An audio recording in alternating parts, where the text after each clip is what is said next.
Olá, seguimos agora com o episódio número 4. Isso mesmo. Se você chegou até aqui, até o episódio 4, pode se sentir parabenizada, porque você conseguiu chegar até aqui. Muitas vezes, ao lermos sobre histórias que nos tocam e podem despertar em nós algumas sensações que vão se assemelhar à nossa vida, nem todos conseguem enfrentar. Então eu quero te parabenizar por estar comigo nessa leitura até o dia de hoje. Esse é o Entre Linhas e Então Emoções, vamos um espaço começar. de leitura, pausa Hoje, e escuta. Um convite redimindo para sua atravessar história. palavras com calma Amor e sem sentir o que limite, elas curando minha visão despertam em sobre você. Deus. Minha amiga Hoje Jennifer vamos seguia seu iniciar filho de juntos 17 anos esse pelas episódio ruas de uma número cidade à 4. beira-mar muito degradada. Ele a identificou a uma certa distância e atravessou apressadamente os becos escuros. David vivia a vida de um viciado. Ele havia se recuperado e tido recaídas depois da casa de recuperação, e finalmente rendeu-se à vida nas ruas, mendigando por dinheiro para comprar drogas.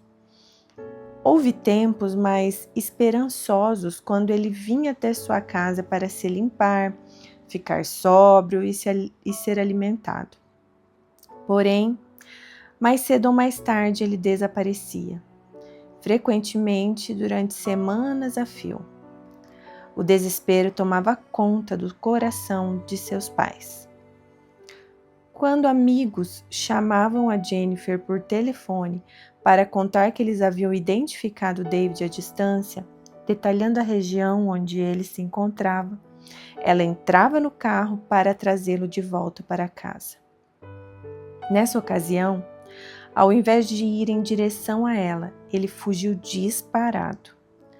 A polícia lhe assegurou que eles haviam feito uma busca por ele, mas fora isso, não havia mais nada que qualquer pessoa pudesse fazer. O tempo passou. Não importa quanto seus pais o buscavam, eles não conseguiam mais encontrá-lo. O tormento de não saber se acaso ele estaria vivo ou morto tomava conta de Jennifer. Ainda assim, ela permanecia firme, buscando e orando. Um dia, algo milagroso aconteceu. Seu telefone tocou e apareceu um número desconhecido. A voz disse: "Mamãe, estou no calçadão, quero ir para casa." Quando ela o avistou, David estava imundo. Ele exalava urina, suas roupas estavam encardidas e seu cabelo um emaranhado sobre sua face. Ele estava deitado sobre um banco e mal conseguia erguer sua cabeça. O mau cheiro, as vestimentas sujas de fezes, nada disso importava para Jennifer. Ela não hesitou por nem ao menos a um momento. Ali estava seu filho querido, tido como morto, porém vivo. Ela debruçou seus braços sobre ele, pressionando sua face na dele, e disse: "Está tudo bem, meu filho." Ela sussurrou, acolhendo-o em seus braços. "Agora eu estou aqui, eu vou cuidar de você." Pessoas que tiveram seus corações partidos frequentemente lutam para compreender esse tipo de amor incondicional.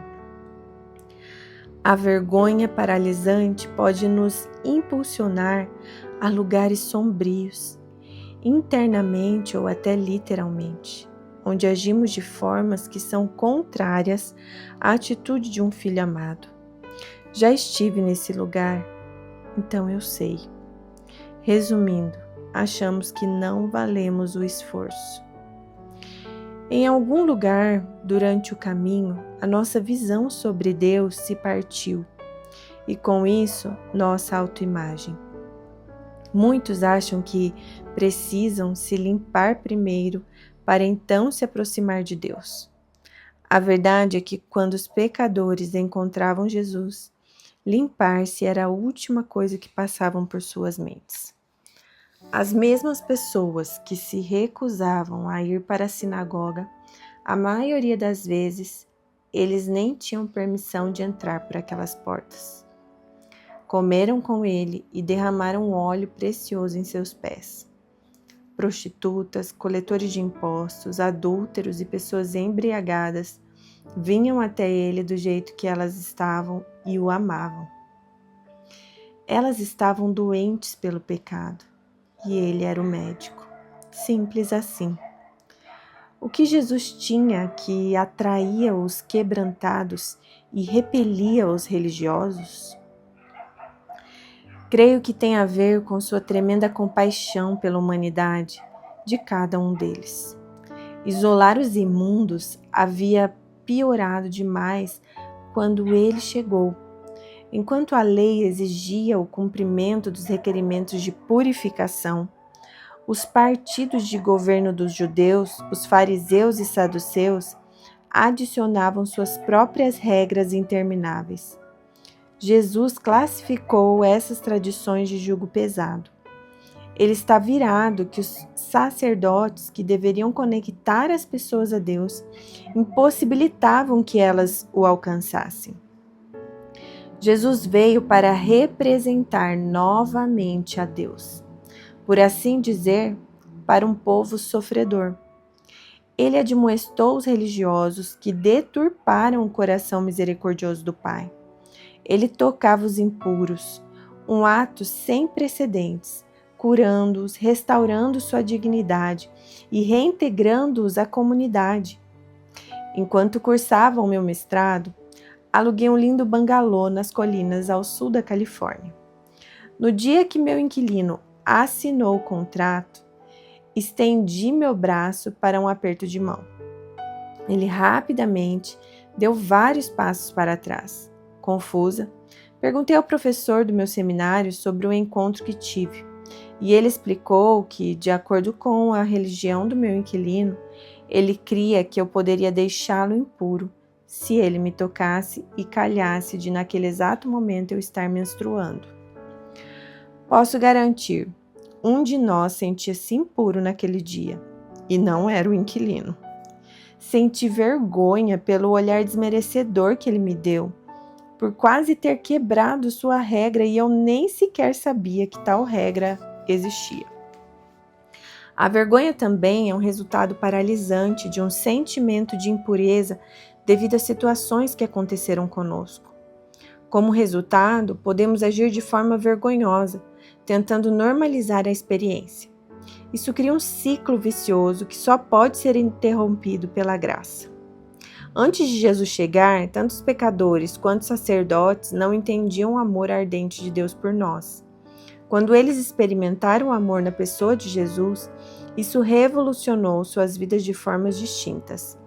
Os pecadores abandonaram seu estilo de vida e seguiram a Jesus, atraídos pelo seu amor acolhedor, como uma fogueira reconfortante numa noite congelante. Os líderes religiosos, por sua vez, cheios de indignação, tramaram sua morte. De qualquer forma, Jesus persistiu. A imagem do Pai havia sido deturpada, e ele veio para refleti-la corretamente. Ele compartilhou uma história com eles, uma história muito similar à de Jennifer, de um pai devotado. Ele pensou que essa história valia a pena ser compartilhada, também creio que seja. Um pai muito rico tinha 2 filhos. O mais novo pediu pela porção da herança que lhe cabia enquanto o pai ainda vivia. Ele não mais desejava manter um relacionamento com o pai. O filho desejava somente sua fortuna, e logo após ele rompeu seus laços com o pai. O pai fez o que o filho pediu. Talvez você se questione por que o pai cedeu. Ele não sabia que o filho iria desperdiçar tudo, provavelmente. Mas aqui encontramos a primeira qualidade acerca deste pai tão peculiar. Ele se recusou a controlar seu filho. Ele honrou o poder de escolha de seu filho e permitiu que o filho tomasse suas próprias decisões, mesmo que fossem as piores possíveis. Ele sabia que o amor verdadeiro deve ser doado livremente e correspondido. Ele liberou seu filho. O filho tomou aquela soma de dinheiro e gastou num estilo de vida imprudente. Logo, a fome atingiu a nação e o filho perdido tornou-se um miserável. Dentro de um contexto que seria considerado uma abominação para o público judeu que escutava Jesus ensinar, aquele filho perdido só conseguiu encontrar trabalho entre os animais impuros, cuidando de porcos. De forma cruel, seu empregador negou-se a alimentá-lo, nem ao menos uma única vagem.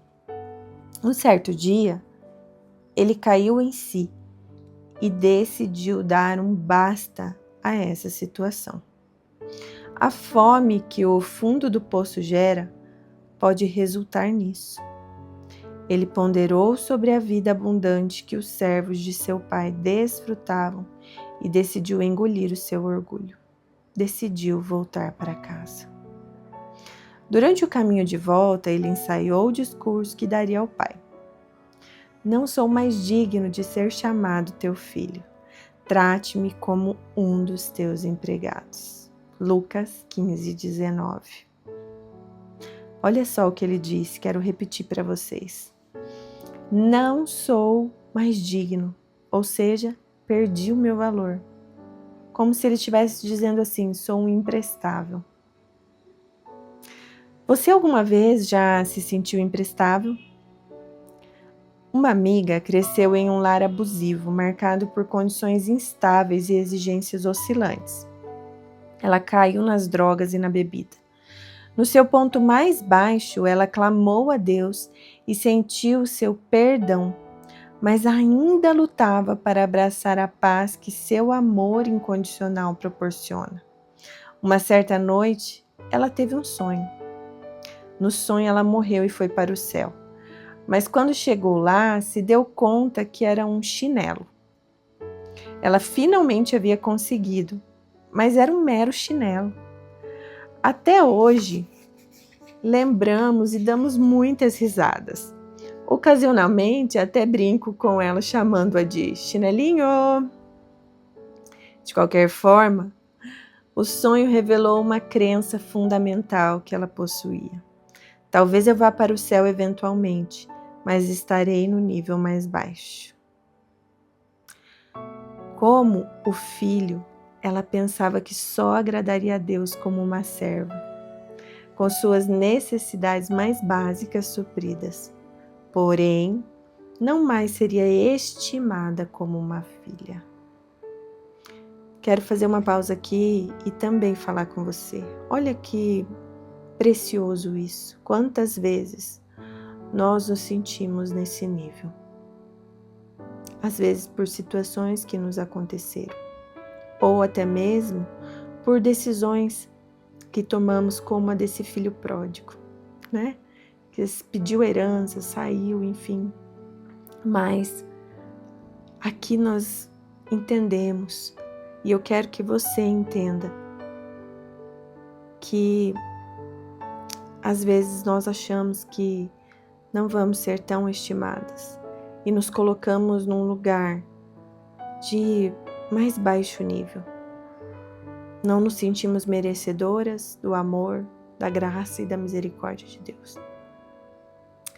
Continuando, eu tenho muitos amigos que temem não serem bons o suficiente para serem aceitos. Eles se dirigem ao altar todo domingo para serem salvos mais uma vez, por garantia, né? Eles não entendem que o nosso valor inestimável nunca mudará. Como é que eu sei disso? Porque Deus nos considerou dignos, mesmo enquanto ainda estávamos cobertos da imundícia do mundo. Ele nos amou quando ainda éramos pecadores. Ao narrar os pensamentos do filho naquela história, Jesus revelou um engano muito comum presente na humanidade. O amor de Deus é condicional. Olha só. Ao narrar os pensamentos do filho naquela história, Jesus revelou um engano muito comum presente na humanidade. O amor de Deus é condicional. Cremos que quando inevitavelmente falharmos, precisaremos nos esforçar para estarmos debaixo de sua graça novamente. Tá vendo como é engano? Colocamos o amor de Deus dentro de uma condição. Se você cresceu com um pai ou uma mãe que te amava condicionalmente, é muito fácil cair nessa armadilha. Você acredita que a aceitação é baseada em performance, mas não é. O jovem nessa parábola tinha um entendimento limitado de um amor sem limites. Dá para imaginar sua longa jornada de volta para casa? Eu consigo imaginá-lo vestido de seu manto imundo, parando ocasionalmente para tomar fôlego, mãos sobre seus joelhos, lábios sedentos, praticando seu discurso. Receba-me como um servo, por favor, não preciso mais ser seu filho. Talvez ele pensou até em dizer assim. Mas uma vez filho, sempre filho. E o pai aguardou. Só a Bíblia faz justiça à história. Estando ele ainda longe, seu pai o viu. Cheio de compaixão, correu, lançou-se-lhe aos pescoços e o beijou. Lucas 15:20. Querido ouvinte, eu quero que você escute esse versículo agora e creia que é Deus falando com você. Olha isso. Estando ele ainda longe, o seu pai o viu. Nosso Pai está nos vendo. Nosso Deus está nos vendo. E cheio de compaixão, correu, lançou-se-lhe ao pescoço e o beijou. O tempo e a cultura nos impedem de entender plenamente o impacto das palavras de Jesus sobre seu público judeu. Primeiramente, homens do Oriente Médio não correriam, pois fazê-lo poria em risco a exposição vergonhosa de suas roupas íntimas. Segundo, seu filho estava coberto do mau cheiro e das fezes de porco, um animal impuro. A expectativa teria sido que o pai zombasse dele, se distanciasse dele e, no mínimo, obrigasse o filho a se limpar e se purificar antes de se aproximar. Mas não foi assim com esse pai. Ele estava ativamente vasculhando o horizonte, sofrendo pela ausência do filho há tanto perdido. Cheio de compaixão, ele colocou de lado a tradição e correu em direção ao filho para abraçá-lo e beijá-lo, ficando impuro no processo. Ele não se importava com isso. Imagine seus servos boquiabertos, confusos pelo que assistiu enquanto o cenário se desdobrava. Eles não tiveram muito tempo para continuar a observar tudo aquilo. Logo as ordens seguiram. Encontrem as melhores vestes, um anel, calçados. Matem um cordeiro que eu estava engordando. Será que havia sido para esta ocasião? A condição daquele filho não importava, somente que ele estava vivo. As ações do filho não fizeram nada para diminuir seu valor. Ele era amado e ponto final. Se algum dia você questionar quão profundamente, intensamente Deus Pai te ama, essa história servirá para dissipar toda dúvida. Agora, havia um outro filho nessa história. Ele não desperdiçou sua herança ou partiu o coração do pai. Este filho foi a pessoa da qual ele mais dependia, gerindo os negócios do pai e sem nunca pedir algo em troca. Ele era tão bom nisso, de acordo com seus critérios, que ele nunca tinha quebrado um mandamento. Ai, ai, ai. Os irmãos mais velhos. Por que eles têm que ser tão perfeitos? Um dia, depois de ter trabalhado nos campos diligentemente, ele ouviu o barulho de uma festa. Um servo disse-lhe as boas novas, que o seu irmão havia retornado. Ao invés de alegrar-se, o filho mais velho encheu-se de ira e não quis entrar. Está lá em Lucas 15, 28. Imagine as multidões reunidas ao redor de Jesus, sentadas na grama, à beira de seus assentos improvisados, em total expectativa. Porventura o pai tomaria o lado do irmão mais velho nessa história cheia de episódios surpreendentes? Será que ele mudaria de opinião sobre perdoar ou não o filho pródigo? Em mais uma reviravolta, surpreendentemente, o pai não fez nenhuma das duas coisas. Em vez disso, mais uma vez, ele assumiu uma postura de humildade. Ele foi até seu filho. Ele ouviu atentamente enquanto o filho expôs toda a sua ira. E então ele suplicou: Meu filho, você está sempre comigo, e tudo o que eu tenho é seu. Mas nós tínhamos que celebrar a volta deste seu irmão e alegrar-nos, porque ele estava morto e voltou à vida, estava perdido e foi achado. Lá em Lucas 15, 31 e 32. A história termina aqui, mas a mensagem fica clara. Assim como as ações do filho mais jovem não diminuíram em nada o seu valor, da mesma forma as ações do filho mais velho não conseguiram aumentar em nada o seu valor. Ambos eram igualmente amados. Que coisa mais linda, querido ouvinte! Olha só isso, e eu vou ler de novo para você. Olha, assim como as ações do filho mais jovem não diminuíram em nada o seu valor, da mesma forma, as ações do filho mais velho não conseguiram aumentar em nada o seu valor. Ambos eram igualmente amados. O amor do pai pelos seus filhos foi mais além. Cheio de compaixão, ele lutou para reconciliar sua família.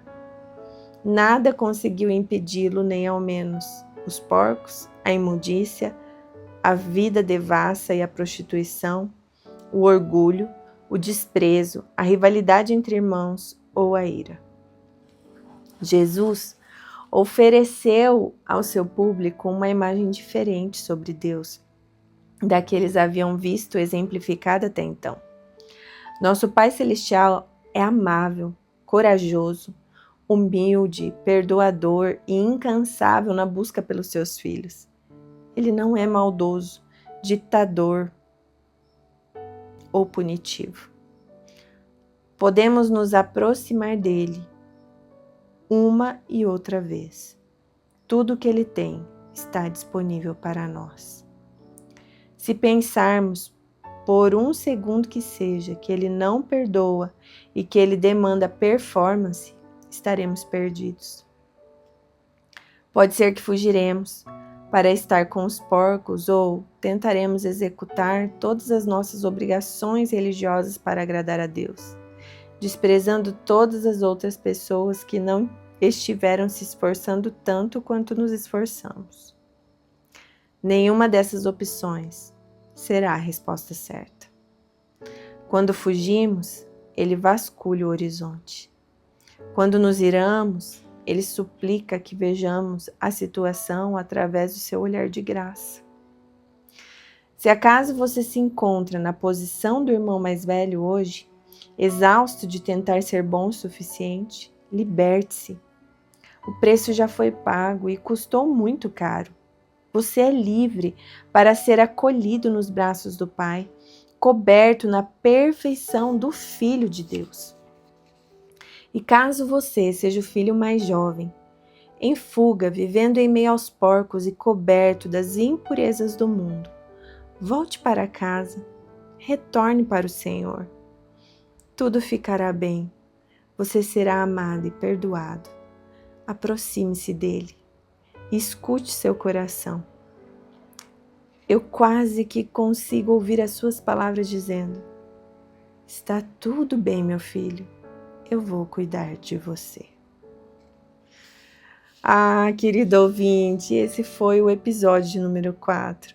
Que lindo a demonstração que somos filhos amados e que temos que curar a nossa visão sobre Deus.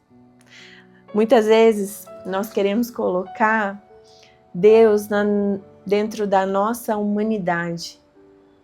Queremos comparar o amor dele com o nosso, a justiça dele com a nossa.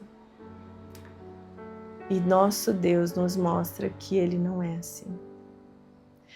É um amor perfeito, é um amor puro, é um amor genuíno. É um amor sem limite.